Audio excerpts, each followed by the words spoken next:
الرحمن الرحيم. كتاب الصلاة. باب كيف فرضت الصلاة في الإسراء. وقال ابن عباس رضي الله عنهما حدثني أبو سفيان بن حرب في حديث هرقل فقال يأمرنا يعني النبي صلى الله عليه وسلم بالصلاة والصدق والعفاف.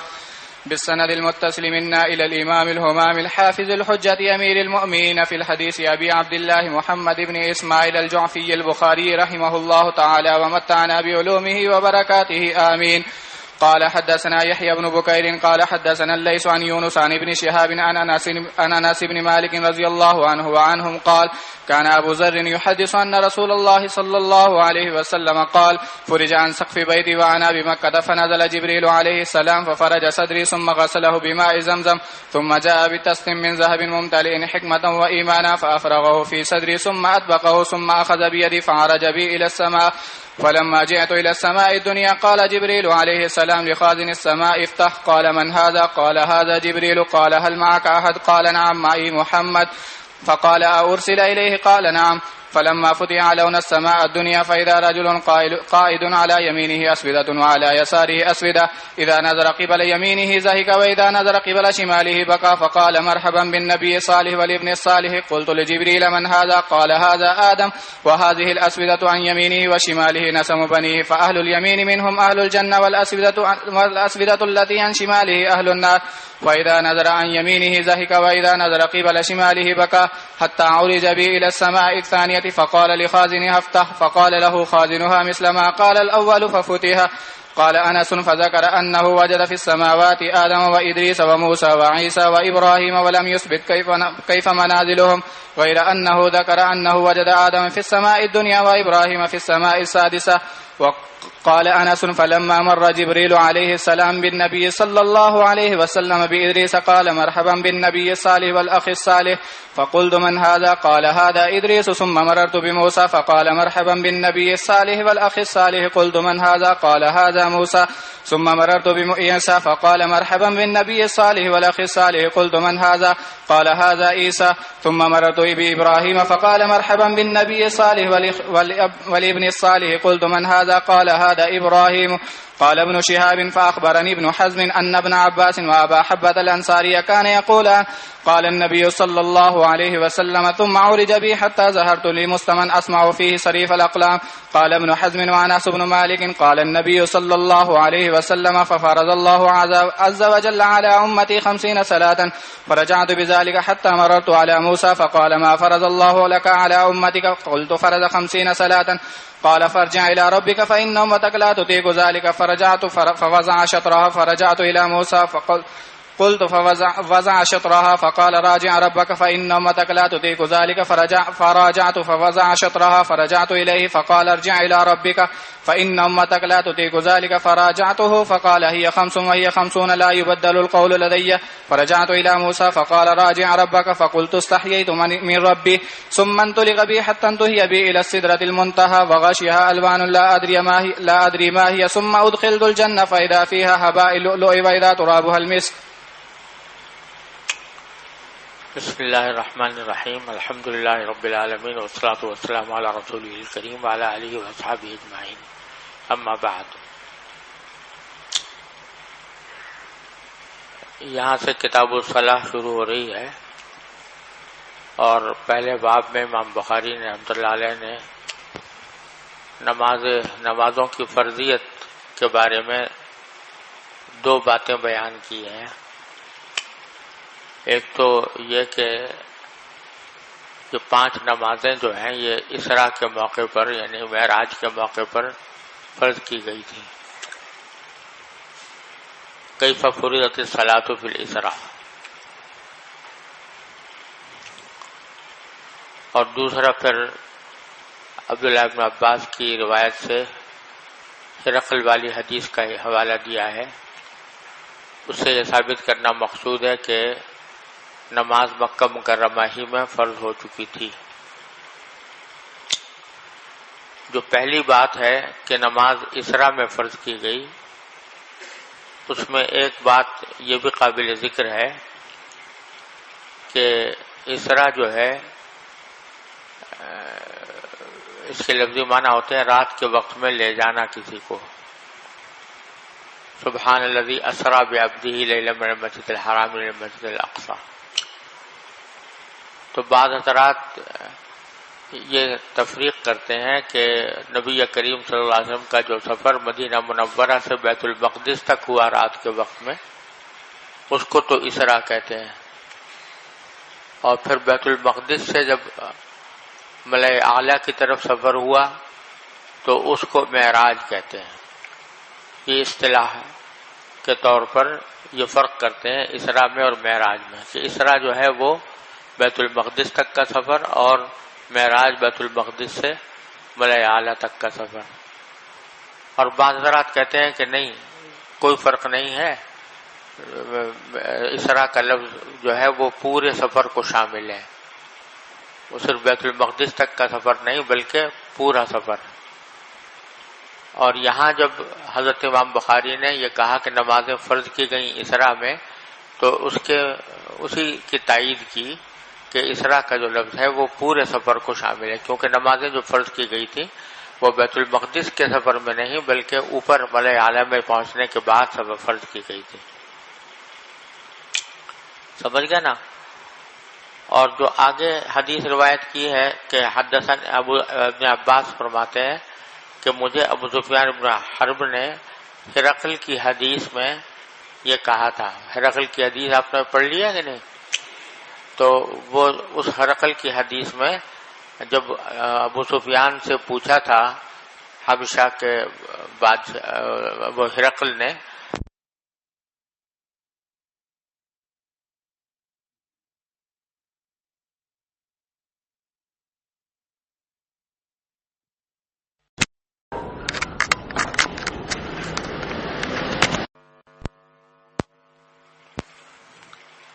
یہ کہا تھا کہ عرب سے بہت سے تاجر لوگ آتے ہیں تجارت کے لیے، تو ان میں سے کسی کو بلاؤ تاکہ ان سے معلومات کروں میں محمد رسول اللہ صلی اللہ علیہ وسلم کے بارے میں.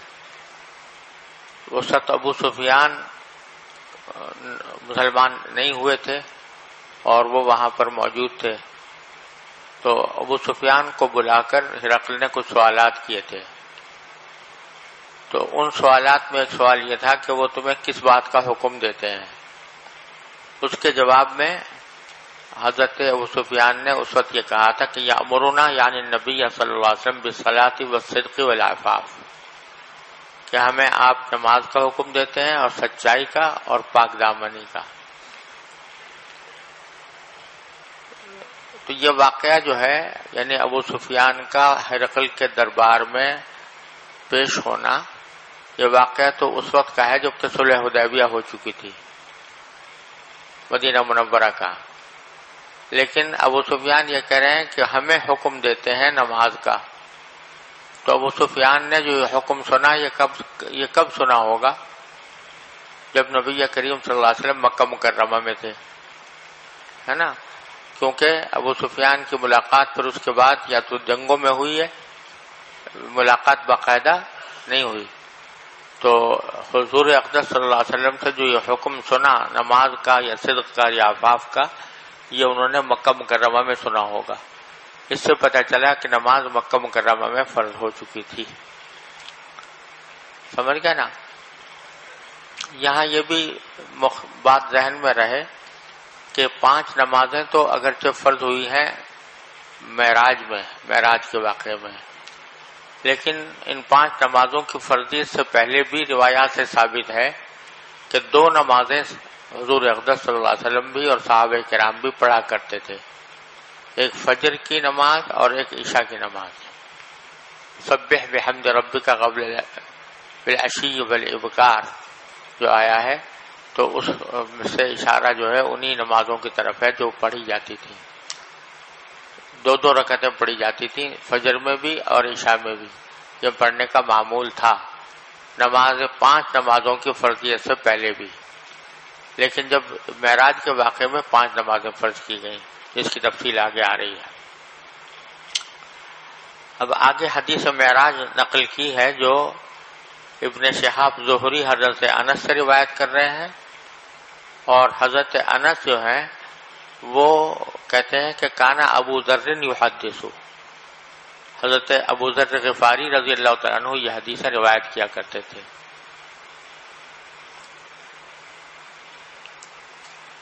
سمجھے نا؟ حضرت ابو ذر کی یعنی حضرت انس نے یہ حدیث یہ واقعہ براہ راست نبی کریم صلی اللہ علیہ وسلم سے نہیں سنا، بلکہ حضرت ابو ذر غفاری سے سنا. حضرت ابو ذر غفاری یہ فرماتے ہیں کہ ان رسول اللہ صلی اللہ علیہ وسلم قال، کہ حضور نے فرمایا کہ فرج عن سقف بیتی وانا بمکہ، میرے گھر کی چھت میں شگاف ڈالا گیا، کھولا گیا میری چھت کو، گھر کی چھت کو، جبکہ میں مکہ مکرمہ میں تھا. فنزل جبرائیل علیہ السلام، وہاں سے جبرائیل علیہ السلام نازل ہوئے. ویسے جبرائیل علیہ السلام تو ویسے بھی آیا کرتے تھے نبی کریم صلی اللہ علیہ وسلم کے پاس، اور عام دروازے سے آ سکتے تھے، عام طریقے سے آ سکتے تھے، لیکن اس موقع پر چھت میں شگاف ڈال کر، چھت کو کھول کر نازل ہوئے. تو اس سے بظاہر اشارہ اس طرف تھا کہ کوئی غیر معمولی واقعہ پیش آنے والا ہے. ففرج صدری، تو انہوں نے میرا سینہ چاک کیا. ثم غسلہ بماء زمزم، اور پھر اس کو زمزم کے پانی سے دھویا. ثم جاء بطست من ذهب، پھر ایک سونے کا طشت لے کر آئے، ممتلئن حکمتا و ایمانا، جو حکمت اور ایمان سے بھرا ہوا تھا. فافرغہ فی صدری، اس کو انڈیل دیا میرے سینے میں. یہ شق صدر کا دوسرا واقعہ ہے. ایک شق صدر کا واقعہ تو نبی کریم صلی اللہ علیہ وسلم کے بچپن میں اس وقت پیش آیا تھا جب آپ بنو سعد میں مقیم تھے. حضرت حلیمہ سعدیہ رضی اللہ تعالی عنہا کے زیر پرورش تھے. اس وقت شق صدر کا واقعہ پیش آیا تھا. اور ایک اس وقت پیش آیا معراج کو جانے کے وقت میں. بعض رات نے ایک یہ بھی کہا ہے کہ تیسرا شق صدر جو ہے وہ اس وقت ہوا جبکہ پہلی وحی آپ پر نازل ہوئی. بہرحال شق صدر ہوا اور سینے کو دھویا گیا مائع زمزم سے. پھر ایک طشت لائے جو کہ سونے کا تھا اور بھرا ہوا تھا حکمت اور ایمان سے. اب حکمت اور ایمان ویسے تو اعراض میں سے ہیں، نظر آنے والی چیز نہیں ہے، لیکن ان کو متشکل کر دیا گیا ہو کسی خاص شکل میں اور وہ طشت کے اندر متشکل ہو کر آئی ہو تو یہ ہو سکتا ہے. تو وہ انڈیل دیا ان کو میرے سینے میں. گویا اس موقع پر شق صدر کر کے آپ کے سینے اتھر کو مزید صاف کیا گیا اور مزید اس کے اندر حکمت اور ایمان ڈالے گئے. اس کی کیا کیفیت تھی، کیا اس کی حیات تھی اور کیا اس کی حقیقت تھی، یہ اللہ تعالیٰ کے سوا کوئی نہیں جانتا. اس کی تفصیل میں ہم جانا چاہیں گے کہ اس کی کچھ سائنسی توجیہ کرنا چاہیں گے تو ہم کر نہیں سکتے، اس واسطے کہ اس کا تعلق عالم غیب سے ہے اور عالم غیب کی باتیں جو ہیں وہ ہم یہاں پر اس عالم محسوسات میں ان کو پوری طرح سمجھ نہیں سکتے. ثم اطبقہ، پھر سینے کو برابر کر دیا، یعنی پہلے چاک کیا، چاک کر کے اس میں یہ سب عمل کیا، اس کے بعد اس کو برابر کر دیا. ثم اخذ بیدی، پھر میرا ہاتھ پکڑا، فعرج بی الی السماء، اور مجھے آسمان کی طرف چڑھا کر لے گئے. دوسری روایات میں یہاں پر یہ واقعہ اختصار کے ساتھ آیا ہے. یہاں پر مکہ مکرمہ سے لے کر بیت المقدس تک کا جو سفر ہوا اس کا ذکر اس روایت میں نہیں ہے. دوسری روایتوں میں آیا ہے کہ وہاں سے لے گئے بیت المقدس اور براق کے اوپر لے کر گئے اور وہاں سے پھر براقی کے اوپر سوار کر کے پھر آسمانوں کی طرف روانہ ہوئے. فعرج بی الی السماء، مجھے لے کر آسمان کی طرف چڑھ گئے. فلما جئت الی السماء الدنیا، تو جب میں قریب والے آسمان کے پاس پہنچا. دیکھو یہاں پر السماء اور دنیا دونوں معرف باللام ہے، السماء بھی اور دنیا بھی. تو یہ مرکب اضافی نہیں ہے بلکہ مرکب توصیفی ہے نا. لہذا یہ اس کا ترجمہ اگر یوں کیا جائے کہ دنیا کے آسمان کی طرف لے گئے تو یہ ترجمہ صحیح ہوگا غلط ہوگا؟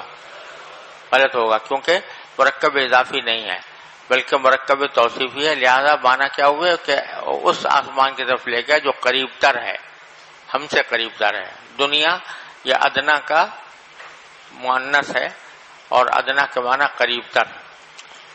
تو جو آسمان قریب تر ہے اس کی طرف لے گئے. قال جبریل علیہ السلام لخازن السماء، اس وقت جبریل علیہ السلام نے آسمان کے خازن سے کہا کہ افتح، کھولو، یعنی دروازہ کھولو اس کا. قال من ھذا، تو انہوں نے پوچھا کون ہے؟ قال ھذا جبرائیل، انہوں نے کہا کہ میں جبرائیل ہوں. قال هل معك احد، پوچھا کہ کیا تمہارے ساتھ کوئی ہے؟ قال نعم معي محمد صلی اللہ علیہ وسلم. فقال ارسل الیہ، تو پوچھا کہ کیا ان کو پیغام بھیج دیا گیا؟ قال نعم. یہ حدیث اس بات پر واضح طور سے دلالت کر رہی ہے کہ آسمان ایک مستقل وجود ہے اور اس کا کوئی دروازہ بھی ہے اور اس کا کوئی خازن ہے اور اس آسمان کا دروازہ کھولا گیا. آج کل کے جو سائنسدان ہیں وہ یہ کہتے ہیں کہ آسمان کوئی چیز نہیں ہے بلکہ یہ منتہائے نظر جو ہمیں آسمان نیلی نیلی چیز نظر آتی ہے وہ در حقیقت ہماری خلا ہے اور ہماری آنکھ جا کے وہاں پر رک جاتی ہے، اس واسطے وہ رنگ محسوس ہوتا ہے، ورنہ آسمان کی کوئی حقیقت نہیں ہے. لیکن ان کا یہ کہنا کہ آسمان کوئی چیز نہیں، یہ اس بنا پر نہیں ہے کہ ان کے پاس کوئی دلیل ہے اس بات کی کہ آسمان کا وجود نہیں. حاصل صرف یہ ہے کہ ان کو دریافت نہیں ہوا، ان کو ابھی تک آسمان کا سراغ نہیں لگا. وہ جتنے بھی اوپر تک گئے تو وہاں ان کو آسمان نظر نہیں آیا، آسمان کا وجود نظر نہیں آیا. تو یہ عدم علم ہے جو علم عدم کو مستلزم نہیں ہوا کرتا، یعنی ابھی تک ان کے اوپر منکشف نہیں ہوا. ساتھ ہی وہ یہ بات مانتے ہیں کہ جہاں تک بھی ہم گئے ہیں یا جہاں تک بھی ہم نے دیکھا ہے کائنات وہاں ختم نہیں ہو رہی بلکہ اس سے آگے بہت اوپر تک کائنات ہے. جہاں تک بھی پہنچے ہیں تو وہاں پر کائنات کی انتہا نہیں ہے، اس کے اوپر بھی بہت کچھ ہے اور وہ بہت کچھ ابھی تک ہمیں معلوم نہیں. تو وہ آسمان دنیا اگر ان کی پہنچ سے بہت آگے ہو تو کچھ مستبعد نہیں ہے. اس کی بنا پر یقین سے یہ نہیں کہا جا سکتا کہ آسمان کا وجود نہیں ہے.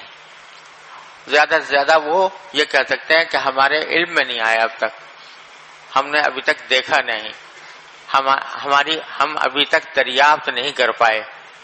تو لیکن مخبر صادق صلی اللہ علیہ وسلم یہ فرما رہے ہیں کہ ہے وجود، قرآن کریم سے بھی معلوم ہوتا ہے اور احادیث سے بھی نبی کریم صلی اللہ علیہ وسلم نے بیان فرمایا کہ خود آپ نے دیکھا کہ آسمان کا دروازہ تھا اور وہاں خازن سے کہا گیا کہ اس کو کھولو اور پھر اس نے کھولا پوچھ کر. سمجھ گیا نا؟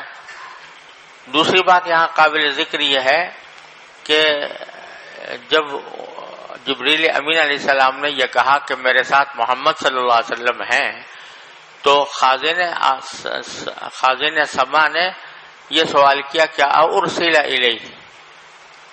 اس کے ایک معنی یہ ہے کہ کیا ان کو رسول بنا دیا گیا، یعنی ان کو پیغام دے دیا گیا رسالت کا.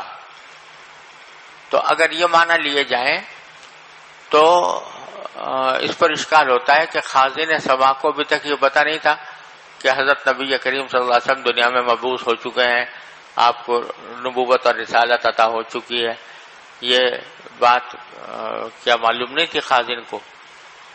لہذا اس کی صحیح تشریح بظاہر یہ ہے جو حضرت شاہ صاحب رحمۃ اللہ علیہ نے اختیار فرمائی ہے کہ ارسل الیہ کے معنی یہ ہے کہ کیا ان کو پیغام دے کر بلایا گیا ہے، یعنی اس وقت پیغام دیا گیا ہے کہ آپ اوپر آئیں. تو ارسل الیہ، کیا ان کو پیغام دیا گیا ہے؟ کہے کا پیغام؟ آسمانوں تک آنے کا.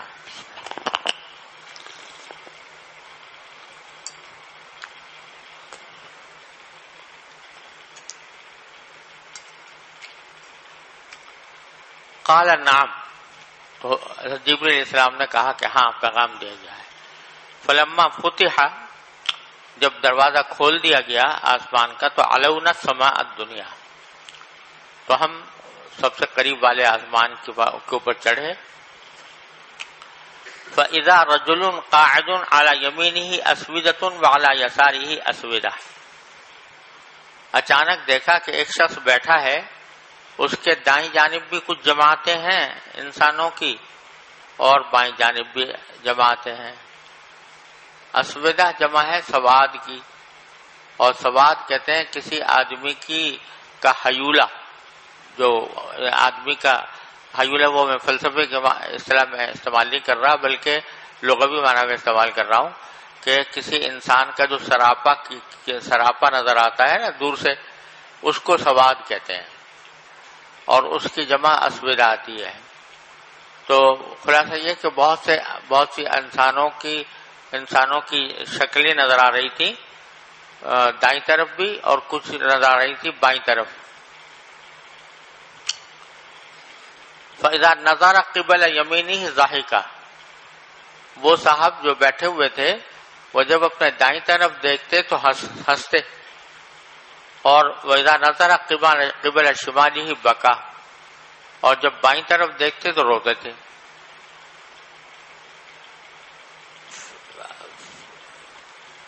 فقال مرحبا بالنبی الصالح والابن الصالح، جب نبی کریم صلی اللہ علیہ وسلم کو انہوں نے آتے ہوئے دیکھا ان صاحب نے، تو یہ الفاظ کہے مرحبا بالنبی الصالح والابن الصالح، وہ خوش آمدید ہے نبی صالح کو اور میرے صالح بیٹے کو، کیونکہ یہ حضرت آدم نے قلت لجبرائیل من ھذا، میں نے جبریل سے پوچھا کون ہے؟ قال ھذا آدم، یہ آدم علیہ السلام ہے. سب سے پہلے آسمان پر آدم علیہ السلام سے میری ملاقات ہوئی، اور وہاں پر حضرت آدم علیہ السلام نے خوش آمدید کہا، خیر مقدم کیا نبی کریم صلی اللہ علیہ وسلم کا، مرحبا بالنبی الصالح والابن الصالح کہہ کر. وَهَذِهِ الْأَسْوِدَةُ عَنْ يَمِينِهِ وَشِمَالِهِ نَسَمُ بَنِيهِ، اور یہ جو جماعتیں نظر آ رہی ہیں، مختلف انسان نظر آ رہے ہیں دائیں جانب اور بائیں جانب، یہ آدم علیہ السلام کے بیٹوں کی روحیں ہیں، ان کی اولاد کی روحیں ہیں. ان کو اس وقت وہاں پر جمع کر دیا گیا،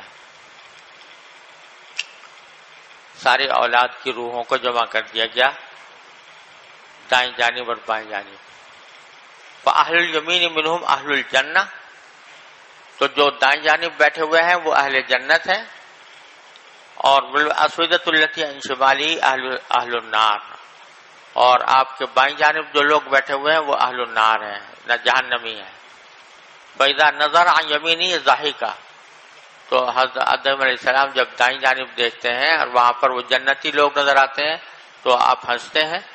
وَإِذَا نَظَرَ قِبَلَ شِمَالِهِ بَكَى، اور جب بائیں جانب دیکھتے ہیں اور وہاں اہل نار نظر آتے ہیں تو روتے ہیں ان کی مقدر پر کہ وہ جہنمی ہیں اور جہنم میں جلیں گے. اب یہ کہاں سے آ گئے تھے اہل جنت و اہل نار؟ یہ بعض لوگوں نے کہا کہ جو ابھی تک پیدا نہیں ہوئی تھی روحیں، ان کو یہاں پر بلایا گیا. اصل میں ایک اشکال یہ ہوتا ہے نا کہ جہنمی لوگ بھی بائیں جانب دکھائے گئے آسمان کے اوپر، حالانکہ جہنمیوں کے لیے یہ الفاظ بھی آئے ہیں قرآن کریم کے لا تفتح لہم ابواب السماء، ان کے لیے دروازے آسمان کے کھولے نہیں جائیں گے۔ تو اس کے جواب میں بعض لوگوں نے کہا کہ یہ تو ان اہل نار کے بارے میں ہے کہ جو دنیا میں آ چکے اور کفر انہوں نے اختیار کیا، تو ان کے لیے یہ کہا گیا کہ دروازے نہیں کھولے جائیں گے۔ اور یہاں پر جو لوگ جمع کیے گئے یہ وہ ہیں جو آئندہ آنے والے تھے، ان کی روحیں تھیں جو آئندہ آنے والے تھے، تو وہ ان کے اوپر لا تفتح لہم ابواب السماء والی آیت کا اطلاق نہیں ہوتا۔ لیکن یہ ساری جو چون و چرا ہے یا یہ ساری جو احتمالات بیان کیے جا رہے ہیں، ان کی ضرورت نہیں ہے۔ ضرورت اس لیے نہیں ہے کہ یہ ساری باتیں جو آ رہی ہیں نا، یہ سب عالم غیب کی باتیں ہیں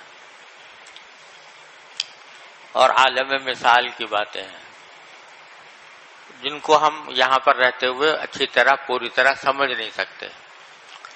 تو وہ روحیں کس طرح جمع کی گئیں، وہاں پر کیا شکل تھی اس کی جمع کرنے کی، اور وہ کس صورت میں وہاں پر نظر آ رہی تھی، یہ ساری باتیں ایسی ہیں جن کی تفصیل میں جائیں گے ہم لوگ تو سوائے حیرانی کے اور کچھ حاصل نہیں ہوگا۔ یہ عالم غیب کی باتیں ہیں، یہ وہیں جا کے سمجھ میں آئیں گی جب اللہ تعالیٰ وہاں پر پہنچا دے، ورنہ یہ یہاں سے ہمارے ادراک سے باہر ہے۔ یہ عالم مثال میں اگر جمع کر دی گئی ہوں روحیں تو اس میں بھی کوئی استبعاد نہیں ہے۔ عالم مثال میں اگر کوئی چیز لائی جاتی ہے تو یہ نہیں ہوتا کہ اس کی حقیقت جسدیہ وہاں پر موجود ہو، حقیقت جسدیہ وہاں کہیں اور ہوتی ہے، عالم مثال میں وہ کہیں اور نظر آ رہا ہوتا ہے، سمجھے نا؟ تو اس وجہ سے یہ ایک عالم مثال کی بات ہے، اور اس کے اوپر عالم اجساد یا عالم ناسوت جس کو کہتے ہیں، اس کے احکام کو جاری نہیں کیا جا سکتا۔ سمجھ گئے بھائی؟ حتی عرج بھی یا عرج بھی دونوں ہو سکتے ہیں۔ عرجہ کی ضمیر راجع ہوگی جبریل السلام کی طرف کہ پھر مجھے یہاں تک کہ چڑھا کر لے گئے دوسرے آسمان پر۔ وقال لخازنها افتح فقال له خازنها مثل ما قال الاول، دوسرے آسمان کے خازن نے بھی اسی جیسی بات کہی جیسے کہ پہلے آسمان کے خازن نے کہی تھی، یعنی وہی کہ من ھذا، انہوں نے کہا جبرائیل، تو کہا محل معک احد، تو کہا کہ محمد صلی اللہ علیہ وسلم، قال ارسل الیہ قال نعم، اس طرح مکالمہ دوبارہ آسمان دنیا کے خازن کے ساتھ بھی ہوا۔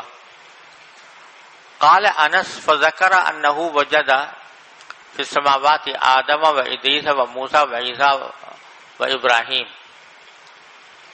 اب حضرت انس کہتے ہیں کہ حضرت ابو ذر نے مجھے بتایا تھا کہ اللہ نبی کریم صلی اللہ علیہ وسلم نے ان آسمانوں میں پایا، ایک تو آدم علیہ السلام کو، ادریس علیہ السلام کو، موسیٰ علیہ السلام کو، عیسیٰ علیہ السلام کو، ابراہیم علیہ السلام کو۔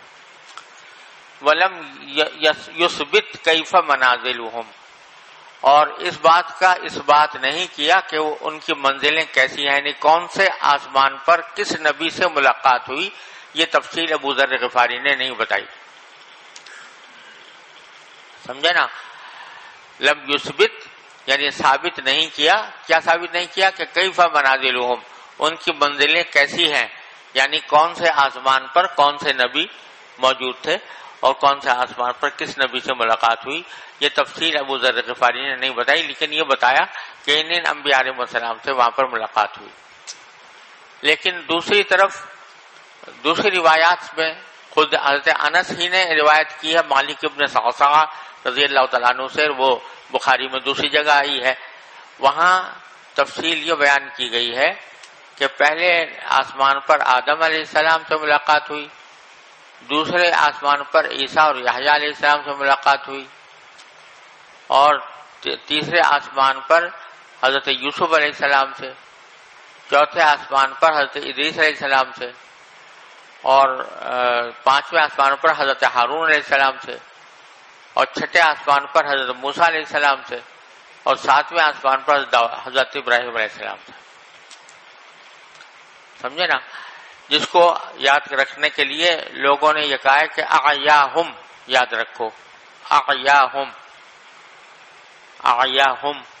اس میں الف جو ہے پہلا آدم علیہ السلام کے لیے، عین عیسیٰ علیہ السلام کے لیے، انہیں کے ساتھ یحییٰ بھی تھے، اور پھر یا جو ہے یوسف علیہ السلام کے لیے، پھر الف ادریس علیہ السلام کے لیے، پھر ہا ہارون علیہ السلام کے لیے، میم موسیٰ علیہ السلام کے لیے، اور پھر ساتویں آسمان پر حضرت ابراہیم علیہ السلام کا ہونا متعین ہے. سمجھے نا؟ اس طرح یاد رکھا جا سکتا ہے. غیر انہ ذکر انہ وجد آدم فی السماء الدنیا، یعنی اور انبیاء علیہ السلام کے بارے میں تو تفصیل بیان نہیں کی حضرت ابو ذر غفاری نے، لیکن اتنا بتایا تھا کہ آدم علیہ السلام کو سماء دنیا میں پایا تھا، اور ابراہیم علیہ السلام کو فی السماء السادسہ چھٹے آسمان میں. لیکن یہ یہاں پر بھی تھوڑا سا اختلاف ہے روایت کا. یہاں چھٹے آسمان میں کہا ہے ابراہیم علیہ السلام، اور جو مالک ابن صعصع کی جو روایت ہے اس میں ساتویں آسمان کا ذکر ہے. سمجھے نا؟ تو اب یا تو یہ کہا جائے کہ کسی راوی سے وہم ہوا یہاں پر، اور اصل میں حضرت ابراہیم علیہ السلام ساتویں آسمان پر تھے، جیسا کہ دوسرے مالک ابن صعصع کی روایت میں آیا ہے. سمجھے نا؟ یا یہ کہا جائے کہ ملاقات دونوں آسمانوں پر ہوئی، حضرت ابراہیم علیہ السلام کی ملاقات چھٹے آسمان پر بھی ہوئی، اور وہیں سے پھر حضرت ابراہیم علیہ السلام کے ساتھ حضور اقدس صلی اللہ علیہ وسلم ساتویں آسمان پر بھی گئے، تو دونوں آسمانوں پر ملاقات ہوئی ہو، یہ بھی ہو سکتا ہے. سمجھ گئے نا؟ قال انس فلما مر جبرائیل علیہ السلام بالنبی صلی اللہ علیہ وسلم بادریس، جب جبریل علیہ السلام حضرت حضور کو لے کر ادریس علیہ السلام کے پاس سے گزرے تو انہوں نے کہا مرحبا بالنبی الصالح والاخ الصالح. فقلت من هذا؟ قال هذا ادریس. ثم مررت بموسى فقال مرحبا بالنبي الصالح والاخ الصالح. قلت من هذا؟ قال هذا موسى. ثم مررت بعيسى فقال مرحبا بالنبي الصالح والاخ الصالح. قلت من هذا؟ قال هذا عيسى. ثم مررت بابراہیم فقال مرحبا بالنبي الصالح والابن الصالح. ابراہیم علیہ السلام نے بیٹے کا لفظ استعمال کیا کیونکہ حضرت ابراہیم کی خاص اولاد میں سے تھے نبی کریم صلی اللہ علیہ وسلم. قلت من هذا؟ قال هذا ابراہیم. قال ابن شهاب فاخبرني ابن حزم ان ابن عباس وابا حبة الانصاري كانا يقولان قال النبي صلى الله عليه وسلم ثم عرج بي حتى ظهرت لمستوى اسمع في صريف الاقلام.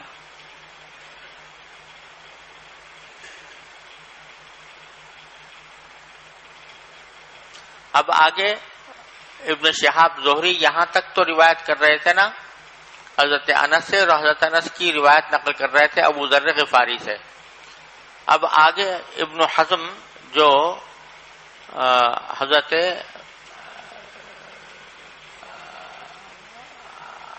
ابن عباس کے شاگرد ہیں، تو ابن حزم کہتے ہیں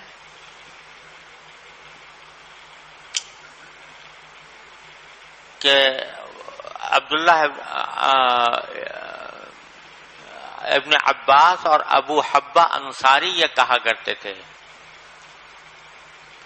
یعنی یہ جملہ جو آ رہا ہے جو آگے، یہ ابو ذر غفاری کا جملہ نہیں ہے، لیکن ابن عباس اور ابو حبہ انصاری رضی اللہ تعالیٰ عنہ دونوں کہا کرتے تھے کہ قال النبی صلی اللہ علیہ وسلم ثم عرج بی، پھر مجھے اور اوپر چڑھایا گیا، حتی ظہرت لمستوى، یہاں تک کہ میں ظاہر ہو گیا ایک ایسی سطح پر، مستوی کا معنی سطح، اسمع فیہ صریف الاقلام، جس میں قلموں کے چلنے کی آوازیں سن رہا تھا. ایسی جگہ لے گیا.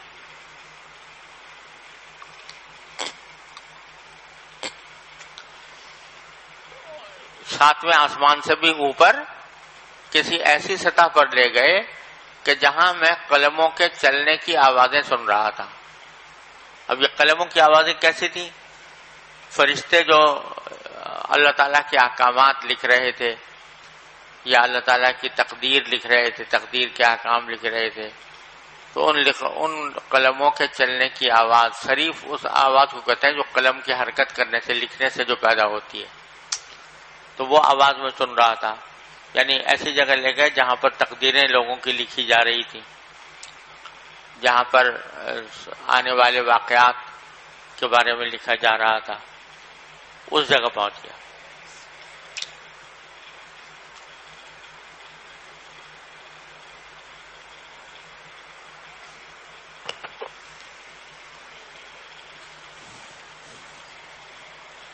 نہیں بس ضرورت نہیں. سمجھ گئے بھائی؟ اب آگے قال ابن حزم انس بن مالک، اب اس کے بعد پھر واپس آ گئے اسی روایت کی طرف. ابن حزم اور انس بن مالک رضی اللہ تعالیٰ عنہ روایت کرتے ہیں. یعنی اب یہاں سے پھر دوبارہ حضرت انس کی روایت شروع ہو گئی. بیچ میں جو جملہ تھا وہ حضرت انس کی روایت کا نہیں تھا. قال النبی صلی اللہ علیہ وسلم ففرض اللہ عز وجل علی امتی 50 صلاۃ، اللہ عز وجل نے میری امت پر 50 نمازیں فرض کی. فرجعت بذلک حتی مررت علی موسیٰ، میں یہ حکم لے کر واپس لوٹا یہاں تک کہ میں گزرا موسیٰ علیہ السلام کے پاس سے. فقال، تو انہوں نے پوچھا، ما فرض اللہ لک علی امتک، اللہ تعالیٰ نے آپ کی امت پر کیا کچھ فرض کیا ہے؟ قلت فرض 50 صلاۃ. قال فرجع الی ربک، تو موسیٰ علیہ السلام نے کہا حضرت نبی کریم صلی اللہ علیہ وسلم سے کہ آپ واپس جائیے اپنے پروردگار کے پاس. فإن امتک لا تطیق ذلک، کہ آپ کی امت جو ہے 50 نمازوں کی طاقت نہیں رکھے گی، 50 نمازیں پڑھنے. فراجعت، تو میں واپس گیا اور باری تعالیٰ سے گزارش کی. فوضع شطرہا، تو اللہ تعالیٰ نے اس کا آدھا معاف کر دیا. یعنی 50 کے بجائے کتنی رہ گئی؟ 25 رہ گئی. فرجعت الی موسیٰ، پھر میں لوٹ کر آیا موسیٰ علیہ السلام کے پاس. قلت وضع شطرہا، میں نے کہا کہ اللہ تعالیٰ نے آدھی معاف کر دی ہے. فقال راجع ربک فإن امتک لا تطیق ذلک، موسیٰ علیہ السلام نے دوبارہ یہی بات کہی. فراجعت، پھر میں دوبارہ گیا. فوضع شطرہا، تو پھر اس کا ایک حصہ اللہ تعالیٰ نے معاف کر دیا. اب یہاں شطر آدھے کے معنی میں نہیں ہو سکتا، کیونکہ 25 کا اگر پیچھے شطر کا معنی نصف کے لیے جائیں تو 50 سے 25 ہوئی، اور 25 کا آدھا 12.5 ہوتا ہے، وہ تو کچھ عدد صحیح نہیں بنتا. لہٰذا شطر کے معنی جہاں نصف کے آتے ہیں وہاں ایک حصے کے بھی آتے ہیں. چنانچہ بعض روایتوں میں یہ آتا ہے کہ 10 کر کے کم کی گئی، بعض میں آتا ہے 5 کر کے کم کی گئی. تو اس لیے شطر کے لفظ کو نصف پر محمول کرنا نہیں چاہیے، بلکہ مطلق جز کے اوپر، کہ ایک جز معاف کر دیا، ایک جز معاف کر دیا. سمجھے نا؟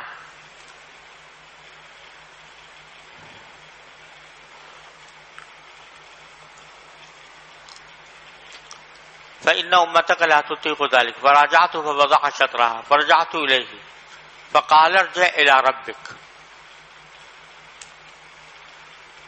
پھر آخری بار بھی حضرت موسیٰ علیہ السلام نے کہا کہ دوبارہ واپس جائیے.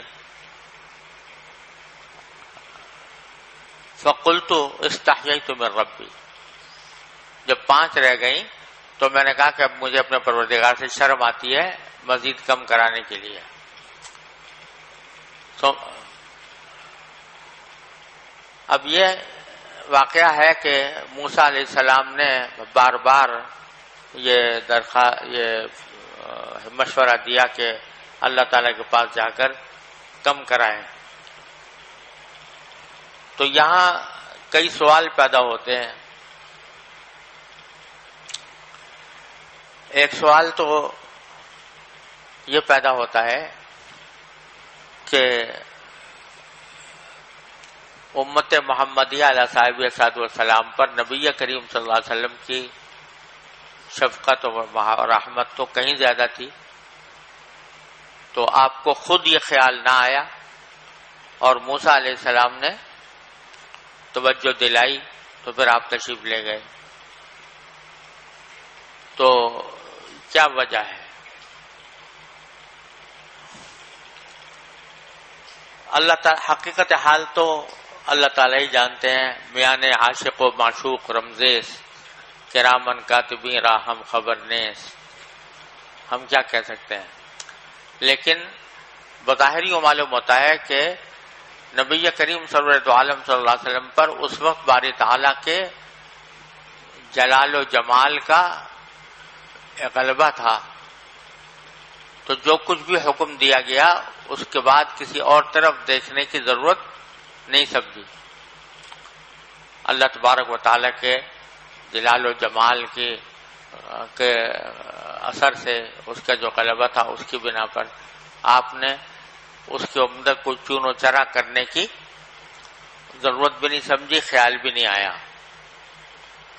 موسیٰ علیہ السلام چونکہ اپنی امت کو جھیل چکے تھے، ان کی امت نے کیسی کیسی تکلیفیں پہنچائیں حضرت موسیٰ علیہ السلام کو، اور ان کی نافرمانیاں کیسے کیسے کی، وہ سب باتیں ان کے سامنے تھیں. تو اس لیے ان کو خیال آیا اور انہوں نے یہ توجہ دلائی. اور بعض لوگوں نے یہاں ایک لطیف نکتہ بھی بیان کیا ہے، وہ یہ ہے کہ موسیٰ علیہ السلام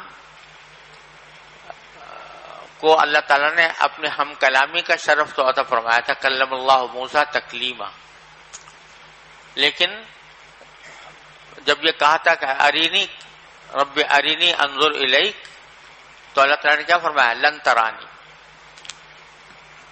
کہ آپ تم مجھے دیکھ نہیں سکتے. یہاں نبی کریم صلی اللہ علیہ وسلم کو ایک بڑی جماعت علماء کی یہ کہتی ہے، اور بعض صحابہ کرام سے بھی منقول ہے کہ اس موقع پر رویت بھی ہوئی باری تعالیٰ کی، زیارت ہوئی. تو موسیٰ علیہ السلام کو نے بار بار جو حضرت نبی کریم صلی اللہ علیہ وسلم کو بھیجا، تو اس میں ایک حکمت یہ بھی تھی کہ میں اگرچہ دیکھ نہیں سکا تو مگر دیکھنے والے کے چہرے کو دیکھ لوں. تو وہ ہیں، تمہیں ہو جائے گی الفت مجھ سے، ایک نظر تم میرا محبوب نظر تو دیکھو. تو اس واسطے ان کے اوپر یہ غلبہ تھا کہ میں خود نہیں دیکھ سکا تو دیکھنے والے کو دیکھ لوں. تو بار بار بھیجا نبی کریم صلی اللہ علیہ وسلم کو اللہ تعالیٰ کے پاس. واللہ سبحانہ وتعالی حقیقت حال اللہ تعالیٰ بہتر جانتے ہیں. دوسرا سوال یہ پیدا ہوتا ہے کہ اللہ تعالیٰ نے آیا 50 نمازیں مقدر فرمائی تھی یا 5 نمازیں مقدر فرمائی تھی؟ اگر 50 نمازیں مقدر تھیں تو تقدیر میں تبدیلی کیسے ہو گئی؟ اور اگر 5 مقدر تھیں تو پھر شروع میں 50 کیوں کہیں گئی؟ تو جواب اس کا یہ ہے کہ مقدر تو 5 ہی تھیں، لیکن اس 5 کی فرضیت کے لیے یہ طریقہ اختیار کیا گیا جس میں بہت ساری حکمتیں تھیں. ایک تو یہ کہ امت کو یہ احساس ہو کہ اصل میں تو ہمارے ذمے 50 نمازیں تھیں، لیکن ہماری کمزوری کو دیکھتے ہوئے اللہ تعالی نے کرم فرمایا، 5 کے اوپر اکتفا فرمایا، تو اس 5 کی قدر کریں.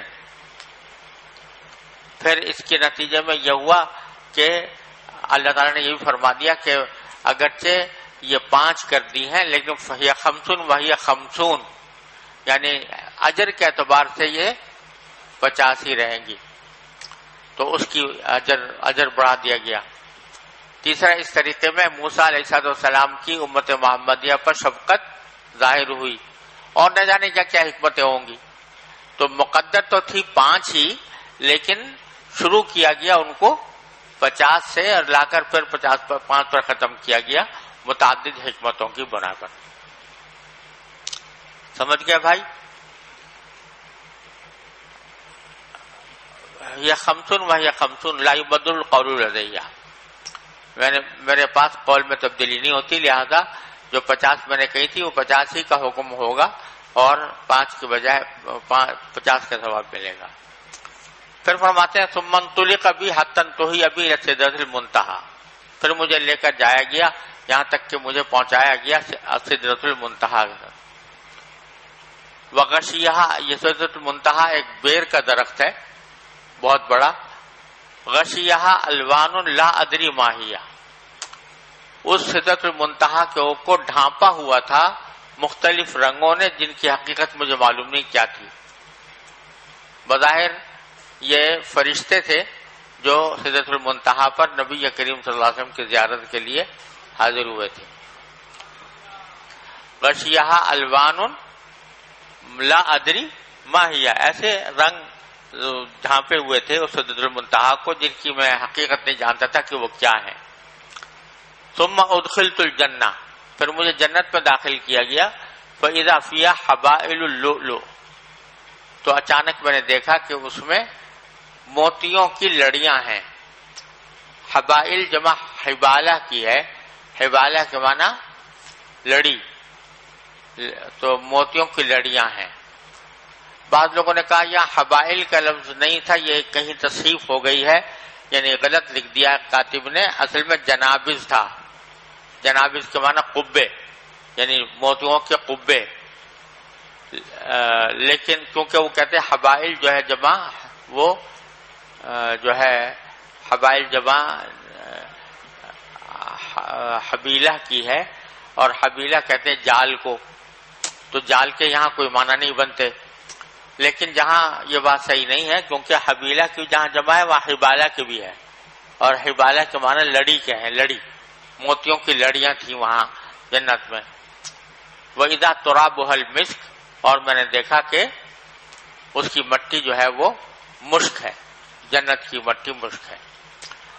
یہاں صرف اتنا بیان ہوا ہے، آگے جب امام بخاری نے یہ معراج کی حدیث اور بہت سی جگہوں پر نکالی ہے اور وہاں بعض اوقات زیادہ تفصیل ہے، تو وہاں انشاءاللہ آ جائے گی۔ وصلی اللہ تعالی علی خیر خلقہ۔